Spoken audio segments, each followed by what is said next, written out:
Hi hello నమస్తే welcome to Cube TV network. This is your Shravani journalist. చట్టసభలో 2 రోజుల పాటు కొనసాగిన వర్ఫ్ అమెండ్మెంట్ బిల్లుకి సంబంధించిన డెవలప్మెంట్స్ మనం చూసాము. రాష్ట్రాలకి కేంద్రం అవకాశం ఇవ్వబోతుందా? వర్క్ ఆస్తులు అమ్ముకునే దిశగా ఏర్పాట్లు చేయబోతుందా? అసలు ఇంత స్థాయిలో దేశవ్యాప్తంగా ఓట్ బ్యాంక్ కన్సల్టేషన్కి బీజేపీ ఎందుకు తెరదీసింది? అది కూడా ఈ సమయంలో 1 నేషన్ 1 ఎలక్షన్స్లో భాగంగానే ప్రతి చట్టాన్ని ఇలా సవరణ చేసుకుంటూ వెళ్తుందని విపక్షాలు ఒకవైపు దుయ్యబడుతున్నాయి. ఎంఐఎం ప్రతులను చెంచేసింది లోక్సభలో. అసలు ఎలా చూస్తోంది ఇంటర్నల్గా? వాళ్ళు ఓన్లీ హిందూ ఎజెండాగానే బీజేపీ వెళ్ళబోతుందో? ఇవన్నీ వివరాలు మాట్లాడదాం. ప్రస్తుతం నాతో పాటు ఉన్నారు బీజేపీ సీనియర్ స్పోక్స్ పర్సన్ రాణి రుద్రమ గారు. మనందరికీ తెలుసు, MLA, contested MLA from Sircilla. నమస్తే అండి, thank you so much for your valuable time. నమస్తే. సిరిసిల్ల నుంచి పోటీ చేసిన తర్వాత చాలా యాక్టివ్గా మీరు ప్రతి అంశం పైన మాట్లాడుతూ ఉంటారు, అనేక ఇష్యూస్లో మీరు పార్టిసిపేట్ చేస్తూ ఉంటారు. ఈ మధ్య కొంచెం మీడియాలో కనిపించడం తగ్గించారా, లేదంటే సిరిసిల్లలోనే ఎక్కువగా ఉండి అటు ఏమైనా గ్రౌండ్ రియాలిటీస్ కోసం వెళ్తూ వస్తూ ఉన్నారా? లేదు, అట్లా లేదు. మా అమ్మగారి ఆరోగ్యం బాగాలేకపోతుండే, సో తను లాస్ట్ మంత్ చనిపోయారు. సో ఈ 5-6 months అంతా కూడా ఎక్కువగా డిస్టర్బెన్సెస్ అమ్మతో స్పెండ్ చేయటము అట్లా ఉండేసరికి ఎక్కువ పార్టీ ఏమంటారు ఆఫీస్ రావటం కానీ లేదంటే ఈ కార్యక్రమాల్లో పాల్గొనడం కానీ కొంచెం తగ్గింది. అది ఎక్కువ లేదు. అంటే ఇప్పుడు మళ్ళీ యాక్టివ్ అయ్యారు, అట్లోకి వచ్చేసి ఫైర్ బ్రాండ్ మళ్ళీ కంబ్యాక్ అయ్యారా? రైట్. రాణి గారు, మీరు ఇష్యూస్ అని చూస్తున్నారు. గత 2-3 రోజులుగా కూడా లోక్సభలో చట్టసభల్లో జరిగిన వాతావరణం సీరియస్లీ అంటే Hindu versus Muslim kind of ఒక నేచర్. కాంగ్రెస్ అనుబంధ పార్టీలు, ఎంఐఎం దానికి మద్దతు ఇస్తున్న వాళ్ళ సంఖ్య వర్సెస్ బీజేపీ అన్నట్టుగా అక్కడ డెవలప్మెంట్స్ అన్నీ కూడా చూసాం. ఎందుకు బీజేపీకి ఇప్పుడే తక్షణమే వర్క్ బోర్డ్ అమెండ్మెంట్ని సవరణ చేయాలనిపించింది? ఎందుకు దాంట్లో కొత్త నియమాలు పెట్టాలి, రీస్కెడ్యూల్ చేయాలని నిర్ణయం తీసుకుంది? యాక్చువల్గా ఇది all of A sudden single day రోజు చేసింది కాదండి. వాస్తవంగా మీరు కూడా చూశారు, దాదాపుగా 1 సంవత్సర కాలం నుంచి వక్ఫ్ బిల్ ఏదైతే ఉందో దాంట్లో ఒక అమెండ్మెంట్ తీసుకురావాలి, దాంట్లో మార్పులు చేర్పులు చేసి పేద ముస్లింలకి లాభం జరిగే విధంగా ఆ బిల్లులో మార్పులు సవరణలు చేయాలి అనేటువంటి ఉద్దేశంతో మొత్తం యావత్ భారతదేశంలో కూడా సెంట్రల్లో ఒక కమిటీని వేయటం జరిగింది. అన్ని రాష్ట్రాలకి ఆ కమిటీ వెళ్ళటం జరిగింది. అందరి అభిప్రాయాలను తీసుకోవడం జరిగింది. అందులో అన్ని రాజకీయ పార్టీలు, అన్ని మత సంస్థలు, ఇండివిజువల్స్ కూడా, ఈవెన్ ఇండివిజువల్స్ కూడా వాళ్ళ ఒపీనియన్స్ చెప్పొచ్చు. అందరి అభిప్రాయాలను తీసుకొని అన్ని పరిగణలోకి తీసుకున్న తర్వాతనే బిల్లులో చేయవలసినటువంటి మార్పులు చేసి ఆ బిల్లును ఇంట్రడ్యూస్ చేసి 2 రోజుల పాటు చర్చకి అవకాశం ఇచ్చి, 1 రోజు లోక్సభలో, 2వ రోజు రాజ్యసభలో ఇచ్చి ఆ తర్వాత బిల్లుని అందరి ఆమోదంతో మెజారిటీ సభ్యుల ఓట్లతోటి మెజారిటీ తోటి బిల్లుని ఆమోదించడం జరిగింది. ఇందులో భారతీయ జనతా పార్టీ ఉన్నప్పుడే అమెండ్మెంట్ ఏం జరగలేదు. గతంలో కాంగ్రెస్ పార్టీ ఉన్నప్పుడు కూడా అమెండ్మెంట్ జరిగింది. బట్ అది వాళ్ళకు అనుకూలంగా చేశారని మీరు ఆరోపిస్తోంది, మీ నాయకత్వం చెప్తోంది కదా. వాళ్ళు ఎంతసేపు కూడా కాంగ్రెస్ పార్టీ ఆలోచన ధోరణి మొదటి నుంచి కూడా ఏంటంటే, ముస్లింలకి ఎవరైతే ప్రాతినిధ్యం వహిస్తున్నటువంటి పొలిటికల్ పార్టీస్ ఉన్నాయో ఆ పొలిటికల్ పార్టీస్కి లాభం జరగాలి, వాళ్ళ మద్దతుతో వీళ్ళు అధికారంలోకి రావాలి. ఇంతే వాళ్ళ ఎజెండా, సింగిల్ ఎజెండా. కానీ భారతీయ జనతా పార్టీ ఎజెండా అది కాదు. భారతీయ జనతా పార్టీ ఎజెండా ముస్లిం ప్రజలు ఎవరైతే ఉన్నారో వాళ్ళు కూడా భారతీయులే. మనం ఎట్లా పుట్టినామో భారతదేశంలో వాళ్ళు కూడా అట్లా పుట్టినారు. కాబట్టి వాళ్ళకి డెఫినెట్గా వాళ్ళకి రావాల్సినటువంటి హక్కులు ఏవైతే ఉన్నాయో ఈ వాళ్ళని అడ్డం పెట్టుకొని, అంటే ఆ ఓటు బ్యాంకుని అడ్డం పెట్టుకొని, ఇవాళ ఒక మతాన్ని అడ్డం పెట్టుకొని వాళ్ళని ఆ నిద్రావస్థలోనే ఉంచి వాళ్ళకి విద్యను దూరం చేస్తూ, వాళ్ళకి ఏమంటారు నాణ్యమైనటువంటి వైద్య ప్రమాణాలను దూరం చేస్తూ, వాళ్ళకి ఉపాధిని దూరం చేస్తున్నటువంటి రాజకీయ పార్టీలు ఏవైతే ఉన్నాయో వాళ్ళ నుంచి వీళ్ళకు రావాల్సినటువంటి, వీళ్ళకి అందవలసినటువంటి సౌకర్యాలన్నింటినీ కూడా అందించడం భారతీయ జనతా పార్టీ లక్ష్యం. ఇవాళ ఆ ప్రజలని కాపాడడం అనేటువంటిది భారతీయ జనతా పార్టీ ఉద్దేశం. త్రిపుల్ తలాక్ చూడండి మీరు, ఇవాళ భారతదేశానికి స్వతంత్రం వచ్చిన 74 సంవత్సరాలైనా కూడా త్రిపుల్ తలాక్ని రద్దు చేయాలనేటువంటి ఆలోచన కాంగ్రెస్ పార్టీకి ఎందుకు లేదండి? ఇవాళ మహిళలకి వాళ్ళ జీవితం మీద వాళ్ళకి హక్కు ఉండకూడదా? వాళ్ళు పెళ్లి చేసుకొని వాళ్ళ పిల్లలను కన్న తర్వాత ఒక్కసారి నోటెమ్మట తలాక్ అంటే విడాకులు తీసుకునేటటువంటి చట్టం అనేటువంటిది తప్పు చట్టం కదా అది. కాబట్టి అటువంటి దాన్ని రద్దు చేయడం ద్వారా ఇవాళ ముస్లిం మహిళలకు జీవన భద్రతను కల్పించింది కదా భారతీయ జనతా పార్టీ. ఏది కాదని చెప్పండి, దానివల్ల నష్టం ఉందా ఎక్కడన్నా? కాదని చెప్పండి, ఎక్కడ నష్టం లేదు కదా. ఏ ఒక్క ముస్లిం మహిళనన్నా వ్యతిరేకించమని చెప్పండి, కాదు కదా.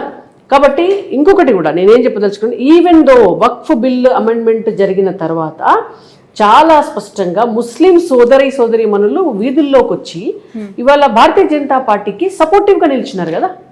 That is the greatness. నేను ఎందుకు చెప్తున్నాను అనంటే, ఏదైతే ఇప్పుడు కాంగ్రెస్ పార్టీ అధికారంలో ఉంది, ఉన్ననాడు సచార్ కమిటీ నివేదిక ఇచ్చింది. సచార్ కమిటీ నివేదికను కాంగ్రెస్ పార్టీ ఎందుకు పట్టించుకోలేదు అని మేము క్వశ్చన్ అడుగుతున్నాం ఇవాళ. యాక్చువల్లీ మీరు ముస్లింలలో ఉన్న బడుగు బలహీన వర్గాలు, నిరుపేదలు, వాళ్ళకి న్యాయం అంటున్నారు. ఆ న్యాయం అనేది మీకు అంత స్థాయిలో ఏ అంశాల్లో కనిపించింది?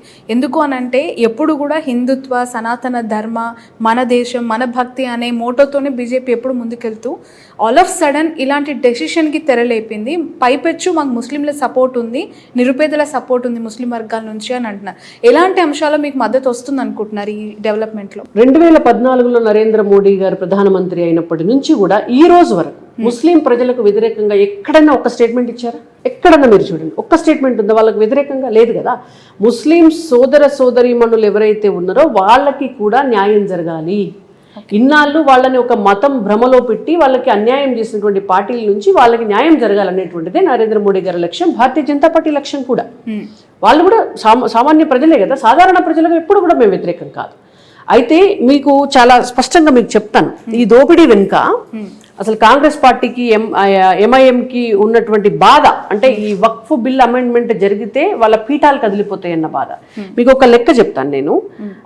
వక్ఫ్ బోర్డు వార్షిక ఆదాయం మొత్తం భారతదేశం వ్యాప్తంగా వాళ్ళు ఇప్పుడు చూపించేది 163 కోట్లు. 163 కోట్లు. కానీ నిజంగా వాటి విలువ 1,20,000 కోట్లు. చాలా తక్కువ. 1% కూడా కాదు. 1% కూడా కాదు. 0.10% కూడా రాదు. ఇది ఈ లెక్క. జనరల్ గా సచార్ కమిటీ ఇప్పుడు కాదు, ఒక 10-15 సంవత్సరాల క్రితం సచార్ కమిటీ ఇచ్చినప్పుడే వాళ్ళు చెప్పినటువంటి విలువ ఆ రోజే దాదాపుగా సంవత్సరానికి 12,000 కోట్ల రూపాయలు అద్దెలు రావాలి. ఇప్పుడు వక్ఫ్ భూములు అంటే ఏంటిదండి? వక్ఫ్ భూమిలో మీకు ఒక ప్రాపర్టీ ఉంటుంది, దాన్ని ఒక ఆఫీస్కి రెంట్కి ఇస్తారు. ఇంకొక ప్రాపర్టీ ఉంటుంది, దాన్ని ఎవరికైనా అగ్రికల్చర్ కి లీజ్కి ఇవ్వచ్చు. ఇంకొక ప్రాపర్టీ ఉంటుంది, ఏదైనా ఒక హోటల్కి ఇస్తారు. ఇంకొక ప్రాపర్టీ ఉంటుంది, ఏదైనా స్కూల్కి ఇస్తారు, లేదంటే ఏదైనా ఆఫీస్కి ఇస్తారు, కాలేజ్కి ఇస్తారు, హాస్పిటల్ బిల్డింగ్కి ఇస్తారు. ఇవన్నీ rents. So many hotels are there. Rents, వీటి రెంట్స్ 123 కోట్లే వస్తాయా? వీళ్ళు ఏం చేస్తారంటే 1,00,000 రూపాయలు రెంట్ తీసుకుంటే కాగితం మీద మాత్రం 10,000 రూపాయల రెంట్ రాసేసి 10,000 చూపిస్తారు, మిగిలిన 90,000 రూపాయలు ఎవరైతే దాంట్లో కీలకంగా ఉన్నారో వాళ్ళు దోపిడీ చేయటం మొదలుపెట్టారు. ఈ వక్ఫ్ భూముల నుంచి వచ్చేటటువంటి ఆదాయం అంతా పేద ముస్లింలకు చెందాలి. వాళ్ళకి స్కూల్స్ కట్టించడానికి, వాళ్ళకి హాస్పిటల్స్ కట్టించడానికి, వాళ్ళకి ఎంప్లాయ్మెంట్ కోసం స్కిల్ డెవలప్మెంట్ సెంటర్స్ పెట్టడానికి, మహిళలు ఎవరైతే ఉంటారో వాళ్ళకి ఆదాయ మార్గాలు చూపించడానికి, ఎవరైనా భర్త చనిపోయినటువంటి మహిళలు ఉంటే వాళ్ళకి ఎర్న్ చేసుకునేటువంటి ఆదాయం లేకపోతే వీళ్ళు వాళ్ళకి ఒక పెన్షన్ లాగానో ఏదో ఇవ్వడానికి. అంటే దేశంలో అనేక చట్టాలు ఉన్నాయి, అనేక అమెండ్మెంట్స్లో చేంజెస్ చేస్తూ ఉన్నారు, అనేక బోర్డులు ఉన్నాయి. ఇప్పుడు నేను ఎగ్జాంపుల్ చెప్పాలంటే మనకి చాలా పీఠాలు ఉన్నాయి. మనకు మైసూర్లో సచ్చిదానంద గారి పీఠము, శారదా పీఠాధిపతి ఉంది, ఇక్కడ చిన్నజీఎస్ స్వామి ఆశ్రమం ఉంది. ఇలా పీఠాల పేరుతోని, గురువుల పేరుతోని, సద్గురు ఆశ్రమాలు లాంటివి చాలా ఉన్నాయి. అక్కడ కొన్ని వేల ఎకరాల ల్యాండ్ బ్యాంక్ వాళ్ళకి సంబంధించిన బిజినెస్లు కొనసాగుతున్నప్పుడు దేశంలో ఎక్కడ ఏం లేనట్టు అమెండ్మెంట్ బిల్ని వర్ఫ్కి సంబంధించి ఈ 2.0కి ఎందుకు ఉమీద్గా నామకరణం చేసి అందులో కూడా ముస్లిమేతరులను ఇన్వాల్వ్ చేశారు. నిజంగా మీరు యాక్సెప్ట్ చేస్తారా? ఒక టీటీడీ బోర్డు మెంబర్లో ఇతర మతస్థులను ఒకవేళ ఎంటర్ చేస్తే ఇతర మతస్థులకు సంబంధించిన వాళ్ళు అక్కడ పరిరక్షకుడుగా ఉండి అందులో ఇన్వాల్వ్ అవుతారు అని అంటే మీరు నేను యాక్సెప్ట్ చేయగలమా? వక్ఫ్ బోర్డుకి టీటీడీకి సంబంధం లేదు. ఎగ్జాంపుల్ చెప్తాను, అసలు సంబంధమే లేదు. మనం ఎట్లా కంపేర్ చేస్తారు? టీటీడీ అనేటువంటిది దేవుడికి సంబంధించినటువంటి ఆస్తి. ఇది కూడా అల్లాకి సంబంధించిందే కదా. వాళ్ళు వాళ్ళ ప్రేమతోని లేదు దానం ఇవ్వడం అంటే అల్లాకి ఇచ్చినట్టే అనుకోవడం అని వాళ్ళు లేదు. వక్ఫ్ ఆస్తి మీరు కూడా ఇవ్వచ్చు.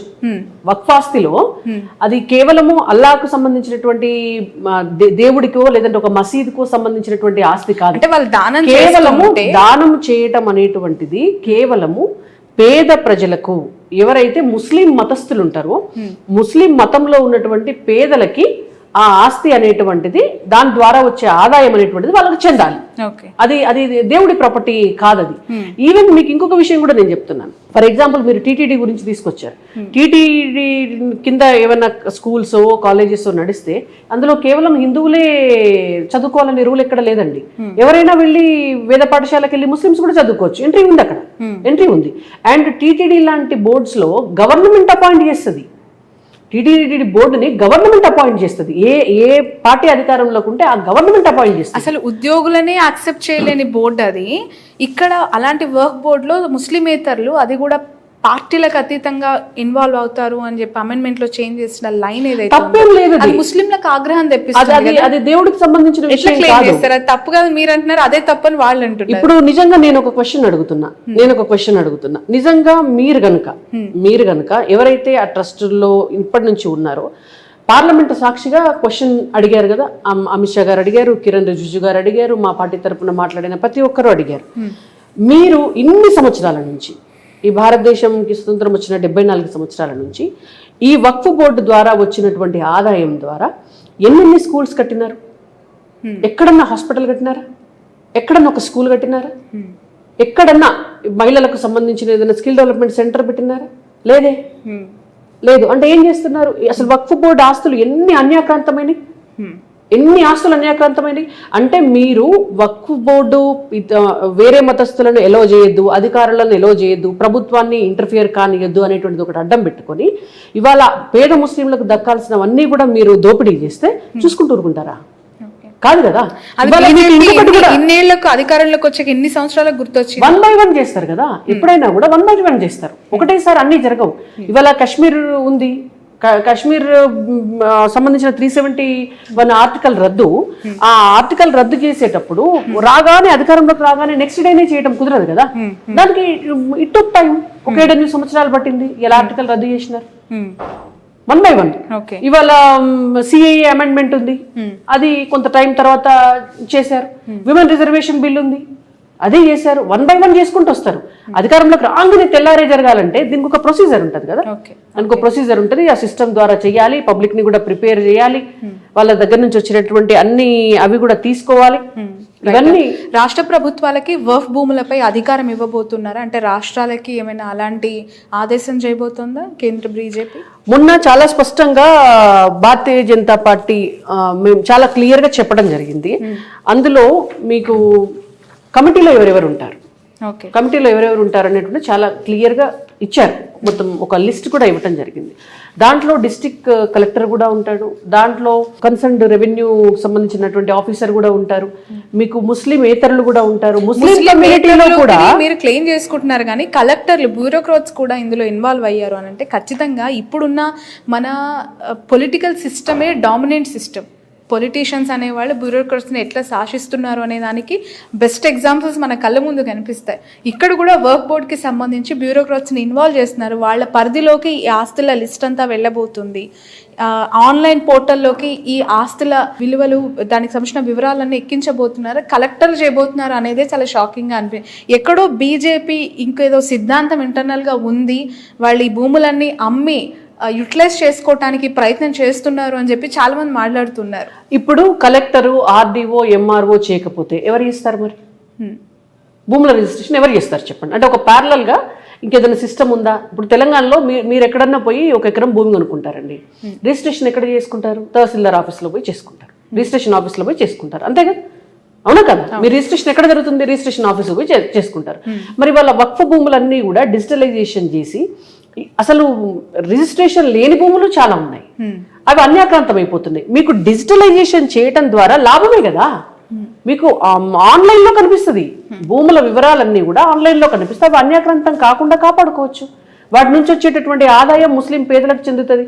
ముస్లిం ప్రజలు కూడా వెళ్ళి చాలా స్పష్టంగా అడగచ్చు, ఇగో ఇది వక్ఫ్ ప్రాపర్టీ, ఈ ప్రాపర్టీ నుంచి ఇంత ఆదాయం వస్తుంది, దీన్ని మేము వాడుకుంటాము అని వాళ్ళు డైరెక్ట్ గా క్లెయిమ్ చేసుకోవచ్చు కదా. ఇప్పుడు ఆడిటింగ్ లేకపోతే బాధ, గానీ ఆడిటింగ్ జరిగితే అండ్ ఇంకా కలెక్టర్ స్థాయిలో జరిగితే ఎవరైనా అక్కడ లోకల్లో ఉన్నటువంటి ముస్లిమ్స్ అంతా వెళ్ళి కలెక్టర్ దగ్గర కూర్చోవచ్చు. ఓకే, సో ఇప్పుడు చాలా మంది వక్ఫ్ భూముల్లో ఇల్లు కొనుక్కున్న వాళ్ళు అక్కడ ఆల్రెడీ నిర్మించుకొని ఈ ఇష్యూస్, లీగల్ ఇష్యూస్ వల్ల ఇబ్బంది పడుతున్న వాళ్ళు ఎవరైనా సరే ఈ వర్క్ అమెండ్మెంట్ రివైజ్ తర్వాత వాళ్ళకు క్లియర్గా ఇన్స్ట్రక్షన్స్ ఇవ్వబోతోందా కేంద్ర ప్రభుత్వం? వాళ్ళు అవి తిరిగి, అంటే ఇప్పుడు ముఖేష్ అంబానీ గారి ముంబై ఇల్లు యాంటిలినా దాని పరిధిలోకే ఉంది, లీగల్గా ఇష్యూస్ ఉన్నాయి, మన చార్మినార్కి సంబంధించి తాజ్మహల్, ఇట్లా చాలా మన హెరిటేజ్ స్ట్రక్చర్స్ కూడా సివిల్ ఇష్యూస్, లీగల్ ఇష్యూస్ ఉన్నాయి అని చెప్పి తెలుస్తుంది. అవన్నీ కూడా ఇప్పుడు క్లియర్ అవబోతున్నాయా? ఇప్పుడు చూసారా, మీరే అన్నారు మొత్తం లీగల్ ఇష్యూస్ ఉన్నాయి అని. ఎందుకు వచ్చాయి లీగల్ ఇష్యూస్ అన్ని? ఎందుకు వచ్చాయి అంటే వాటికి లెక్క పత్రం లేదు, వాటికి ఎక్కడ రిజిస్ట్రేషన్స్ ప్రాపర్గా లేవు, వాటి వివరాలు డాక్యుమెంటేషన్ చేయబడలేదు, వాటి వివరాలు ఆన్లైన్లో లేవు కాబట్టే కదా ఈ ప్రాబ్లం అంతా ఇష్యూ అయింది. దాన్ని అట్లా వదిలేస్తే రేపు ఎక్కడ కూడా వర్క్ ప్రాపర్టీ దొరకకుండా ఎక్కడిదక్కడ కబ్జాలు పెట్టేస్తారు కదా. ఇవాళ రేపు ఏం జరుగుతుంది, ఒక 6 నెలల టైం ఇచ్చింది కదా central government as per this amendment bill. ఈ 6 months లో ఎక్కడెక్కడ వర్క్ ప్రాపర్టీస్ ఉన్నాయి, ఏవి లిటిగేషన్స్ లో ఉన్నాయి అనేది మొత్తం తీస్తారు కదా. లింక్ డాక్యుమెంట్స్ తీస్తారు.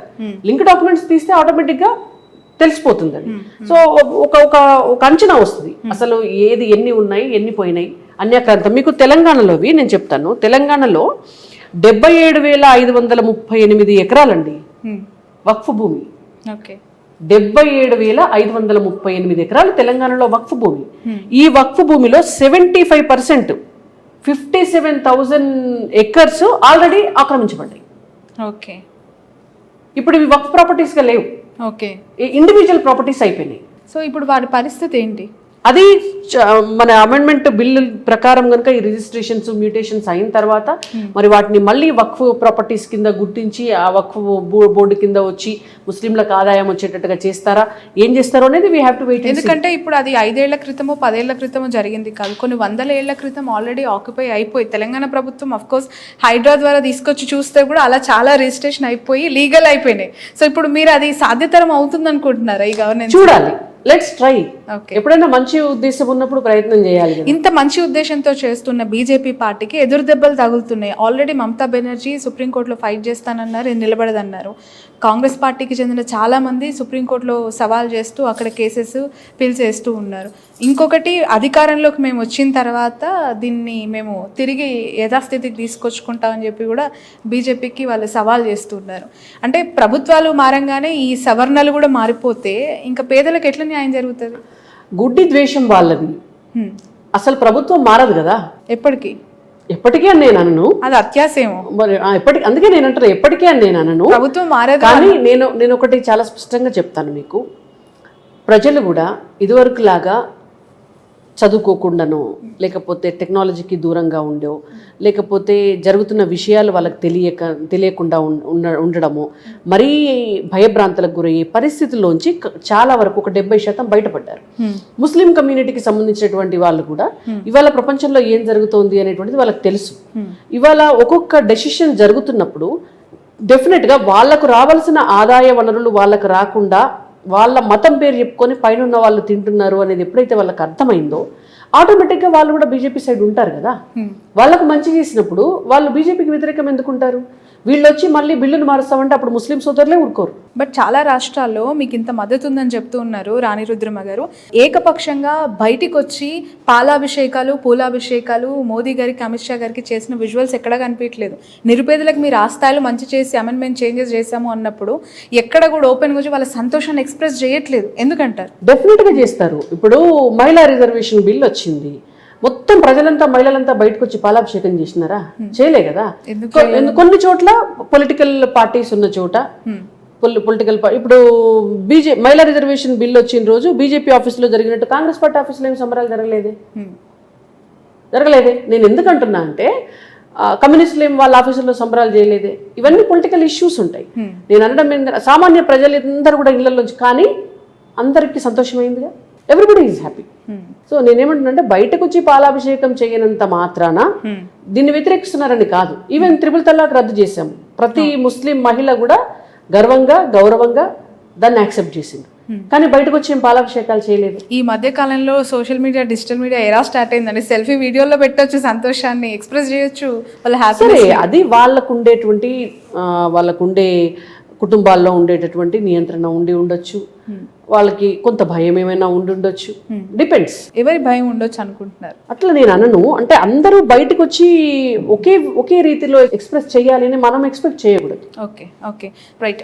ఈ వర్క్ అమెండ్మెంట్ చేంజెస్, ఈ రివైజేషన్ యాక్ట్కి సంబంధించి రాబోయే జిహెచ్ఎంసీ ఎలక్షన్స్లో బీజేపీ పైన ఏ విధంగా దెబ్బ కొట్టబోతుంది? ఎందుకు అని అంటే ఈసారి మేయర్ పీఠం కైవసం చేసుకున్న దిశగా బీజేపీ ప్రయత్నాలు చేస్తుందంటున్నారు. ఈసారి మాదే మేయర్ అంటారు. ఈసారి ఖచ్చితంగా ఓడిపోవడానికి ఛాన్స్ లేదు, మేమే కొట్టబోతున్నాము హైదరాబాద్ గడ్డపై అంటారు కాషాయ జెండా. ఎలా చూడాలి? డెఫినెట్ గా ఈ బిల్లు వల్ల పేద ముస్లింలకి లాభం. ఈసారి ముస్లిం ఓట్ బ్యాంక్ కూడా మాకు వస్తుంది. ఎక్కడ? హైదరాబాద్ ఓల్డ్ సిటీలో వస్తుంది. ఓల్డ్ సిటీలోనే కదా ఎక్కువ ముస్లిం సోదరులు ఉన్నది, వాళ్ళే మాకు ఓట్లేస్తారు. మీరు ఇన్ని చేంజెస్ చేసినప్పుడు మొన్న ఎంపీ ఎలక్షన్స్ లోనే మీకు వచ్చిన రిజల్ట్ కనిపిస్తోంది, మాకు ఓట్ బ్యాంక్ పెరిగింది కదా. మీరు ఒక విషయం గుర్తుపెట్టుకోండి, ఇప్పుడు సపోజ్ నాన్ ముస్లిం కాన్స్టిట్యున్సీస్ ఉన్నాయి, నాన్ ముస్లిమేతర ముస్లింల జనాభా తక్కువ ఉన్న నియోజకవర్గాలు ఉన్నాయి. అక్కడ కూడా బీజేపీకి ఏ స్థాయిలో అయితే గ్రోత్ ఉందో మీకు ఓల్డ్ సిటీలో కూడా అదే స్థాయిలో గ్రోత్ ఉంది. కాబట్టి మేము ఎక్కడ వెనకబడ్డాం? ఇప్పుడు ఓల్డ్ సిటీలో కనుక రాష్ట్రం అంతా మాకు ఇంప్రూవ్మెంట్ ఉండి మాకు ఓల్డ్ సిటీలో కనుక ఇంప్రూవ్మెంట్ లేదనుకోండి, మీరు ఆ మాట మాట్లాడాలి. కానీ మాకు రాష్ట్రం అంతా ఏ పర్సంటేజ్లో అయితే ఓటు బ్యాంక్ పెరిగిందో ఓల్డ్ సిటీలో కూడా అదే పర్సంటేజ్లో ఓటు బ్యాంక్ పెరిగింది కదా. ఈసారి ఎట్టి పరిస్థితుల్లో బీజేపీకి అవకాశం లేదు. వెనకున్న బీఆర్ఎస్, ముందున్న కాంగ్రెస్ పార్టీ ఖచ్చితంగా యాక్టివ్ అయ్యి ఎంఐఎం మేయర్ సీట్ని కైవసం చేసుకోబోతుంది అనే వాళ్ళకి బీజేపీ నుంచి యాజ్ ఎ స్పోక్స్ పర్సన్గా మీ ఆన్సర్ ఏంటి? ఇప్పుడు వెనకున్న బీఆర్ఎస్, ముందున్న కాంగ్రెస్, ఇవి రెండు బూర్బుటాని దొంగలని వాళ్ళకి ముస్లింలకు కూడా అర్థమైంది. ఇవాళ వాళ్ళు కూడా ఎంఐఎం ఆధిపత్యం వల్ల మేము నష్టపోతున్నాం అనే దాంట్లో వాళ్ళు కూడా వచ్చినారు. ఇవాళ కామన్ పీపుల్ కూడా కాంగ్రెస్లో బీఆర్ఎస్లో ఉన్నటువంటి కార్యకర్తలకు కూడా ఇవాళ ఎంఐఎంను అడ్డం పెట్టుకొని వీళ్ళు ఇటువంటి రాజకీయాలు చేస్తున్నారు అనేటువంటిది అందరికీ అర్థమైంది. సో భారతీయ జనతా పార్టీ వస్తే నరేంద్ర మోడీ గారి నాయకత్వంలో భారతదేశం జరుగుతున్నటువంటి అభివృద్ధిని వాళ్ళు చూస్తున్నారు. ఇవాళ ఇక్కడ కూడా చూడండి మీరు, కిషన్ రెడ్డి గారి నాయకత్వంలో మేము 8 ఎమ్మెల్యే స్థానాలు, 8 ఎంపీ స్థానాలు, లేటెస్ట్గా రీసెంట్గా 2 ఎమ్మెల్సీస్, గతంలో సంజయ్ గారు ఉన్నప్పుడు ఒక ఎమ్మెల్సీ వచ్చింది. అప్పుడు మేము జిహెచ్ఎంసీలో అన్ని సీట్లు వచ్చినాయి, ఎవరు ఊహించకుండా దాదాపు ఫిగర్ టచ్ అవుతుందా? కాన్ఫిడెన్స్ మేము మేయర్ సీట్ ని కైవసం చేసుకోబోతున్నాం. బట్ రియాలిటీ అలా అనిపించట్లేదు ఆఫ్టర్ దిస్ అమెండ్మెంట్. లేలే, మీకు రియాలిటీ మొన్న 2 ఒక గ్రాడ్యుయేట్ ఎమ్మెల్సీ, ఒక టీచర్ ఎమ్మెల్సీ వస్తుందని ఎవరన్నా? మేము జిహెచ్ఎంసీ గురించే చెప్తున్నాం మీకు. మీరు చూడండి, రేపటి నాడు స్థానిక సంస్థల ఎమ్మెల్సీ కూడా హైదరాబాద్ మేము గెలిచినా మీరు ఆశ్చర్యపోవాల్సిన అవసరం లేదు.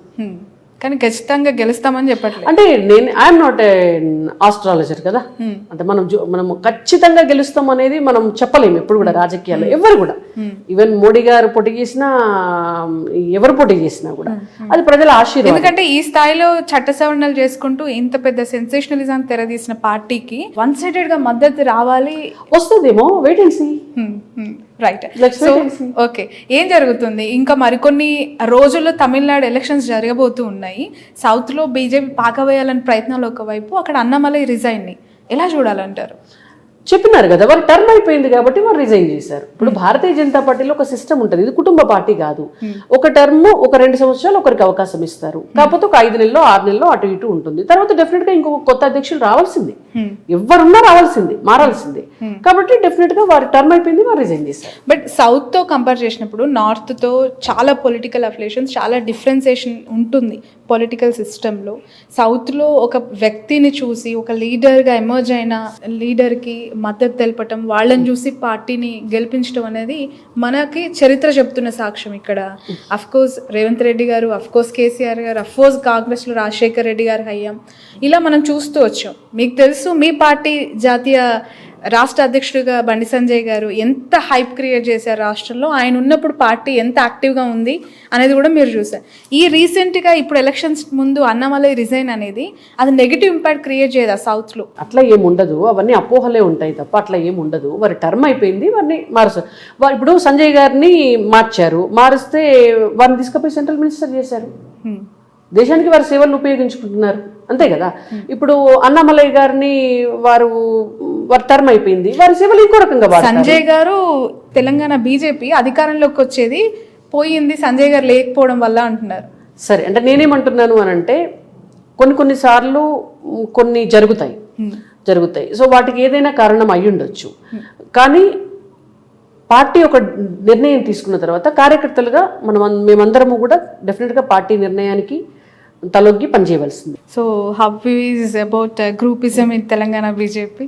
అసలు ఏమైనా గ్రూప్ ఉంటే మీరు అలా చెప్పాలి, మేము ఇలా అడగాలి. ఓపెన్ గా చెప్పండి. ఓపెన్ గా చెప్తున్నాను, ఏ గ్రూప్ లేదు. ఈటల గారి వర్గం, సంజయ్ గారి వర్గం, కిషన్ రెడ్డి గారి వర్గం, ఒకవైపు రాజాసింగ్ గారి అసంతృప్తి, అసమ్మతి ఆయన కొనసాగిస్తూనే ఉన్నారు. ఎక్కడ కట్టడి అవుతుంది? ఎవరు దాని అది స్వేచ్ఛ కదా, అది ప్రజాస్వామ్యం. అది కాంగ్రెస్ చెప్తుంది, బీజేపీకి కాదు. ఇప్పుడు బీజేపీలో కూడా ప్రజాస్వామ్యం ఉంటది. అసలు అత్యంత ఎక్కువ ప్రజాస్వామ్యం ఉన్నదే పార్టీయే మాది. ఏ కార్యకర్తనా ఏదైనా కావచ్చు. అది కాంగ్రెస్ పార్టీలో సాధ్యమవుతుందా? గాంధీ కుటుంబం కాకుండా ఎవరైనా పెత్తనం చేసే కుర్చీలో కూర్చోమనండి. పివి నరసింహారావు గారు కూర్చున్నందుకు వారి అంత్యక్రియలు కూడా ఢిల్లీలో జరగకుండా అవమానించిన పార్టీ కాంగ్రెస్ పార్టీ. కాంగ్రెస్ పార్టీలో సాధ్యమవుతుందా? బీఆర్ఎస్ పార్టీలో కేసీఆర్, కేటీఆర్ కాకుండా వాళ్ళ కుర్చీల్లో రాష్ట్ర అధ్యక్షుడు, వాళ్ళ జాతీయ అధ్యక్షుడు, ఇప్పుడు జాతీయ పార్టీ కదా, వాళ్ళ జాతీయ అధ్యక్షుడు సీట్లో వేరే వాళ్ళని కూర్చోబెట్టమనండి. సాధ్యమవుతుందా? చేయొచ్చేమో వాళ్ళు. చేయమనండి చూద్దాం. కానీ బీజేపీ అట్లా కాదు. ఎవరైనా ఏదైనా కావచ్చు, ఎవరైనా ఏదైనా మాట్లాడచ్చు, మా అభిప్రాయాలని వ్యక్తం చేయొచ్చు. దానికి గ్రూపిజం అని పేరు పెడితే ఎట్లా? మేము ప్రజాస్వామ్యం అంటున్నాం.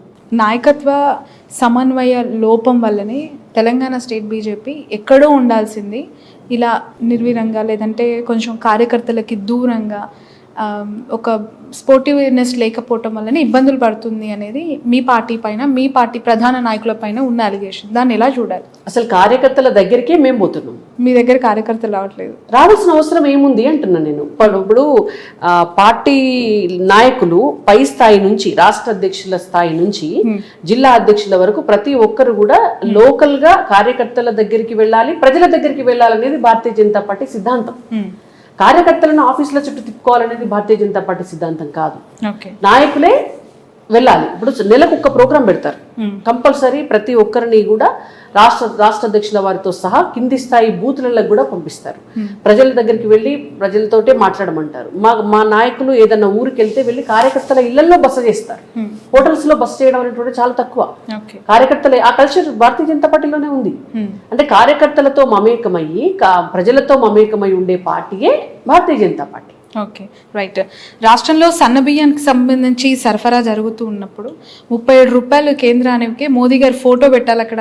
సంజయ్ గారు లాంటి లీడర్ ఇంతకుముందు మాట్లాడిన మాట ఎందుకు జనాల్లోకి అంత పెద్ద ఎత్తున తీసుకెళ్ళలేకపోయారు? సంజయ్ గారు అన్న మాటని ఇక్కడున్న నాయకులు కావచ్చు, మీ యాడ్స్ కావచ్చు, ఆ దిశగా ఎందుకు వెళ్ళలేదంటే డెఫినెట్ గా చేస్తున్నాము. ఇవాళ కిషన్ రెడ్డి గారు కూడా పిలుపునియటం జరిగింది. సన్న బియ్యం వండేటటువంటి ఇళ్లలోకి ఇవాళ భారతీయ జనతా పార్టీ నాయకులు, కార్యకర్తలు వెళ్ళి వాళ్ళ ఇళ్లలో భోజనం చేసి ఇది మోడీ గారి బియ్యం అని చెప్పి రావాలి. ప్రతి రేషన్ షాప్ దగ్గర కూడా ఆ పోస్టర్ పెట్టాలి అని చెప్పేసి ఒక పిలుపునిచ్చారు. మా కార్యకర్తలంతా కూడా కింది స్థాయిలో చేస్తున్నారు. ప్రతి నియోజకవర్గంలో, ప్రతి రేషన్ షాప్ దగ్గర కూడా అవన్నీ కూడా యాక్టివ్ గా అవన్నీ కూడా జరుగుతున్నాయి. రైట్. ఫైనల్లీ రాణి రుద్రమ గారు, ఓపెన్ గా ఒకటే క్వశ్చన్, దానికి స్ట్రైట్ ఆన్సర్ చేయాలి. రైట్. ప్రామిస్? ప్రామిస్. ఏం వంకర టింకర లేకుండా ప్రామిస్. కొత్త బీజేపీ అధ్యక్షుడు ఎవరు? తెలియదు నాకు. లేదు ఖచ్చితంగా ఓపెన్ గా చెప్పాలి. నేను ఒట్టేసి చెప్పాను. మీరు ఎవరని అనుకుంటున్నారు? తెలియదు. ఎవరు వస్తే బాగుంటది స్టేట్ బీజేపీకి అనుకుంటున్నారు? What is your assumption? A BJP కార్యకర్త వచ్చినా ఒక కార్యకర్తగా నేను పనిచేస్తాను. ఏ బీజేపీ కార్యకర్త రాష్ట్ర అధ్యక్షులైన ఒక కార్యకర్తగా నేను పనిచేస్తాను. అంటే కార్యకర్తలు రాబోతున్నారా? కార్యకర్తల నుంచి ఒకరు నాయకుడు కూడా కార్యకర్తే కదండి. ఇప్పుడు మా కిషన్ రెడ్డి గారైనా కార్యకర్తని, మాకు బండి సంజయ్ గారైనా కార్యకర్తని, అక్కడ కూర్చున్నారు మా జనరల్ సెక్రటరీ గారు ప్రదీప్ గారైనా కార్యకర్తని.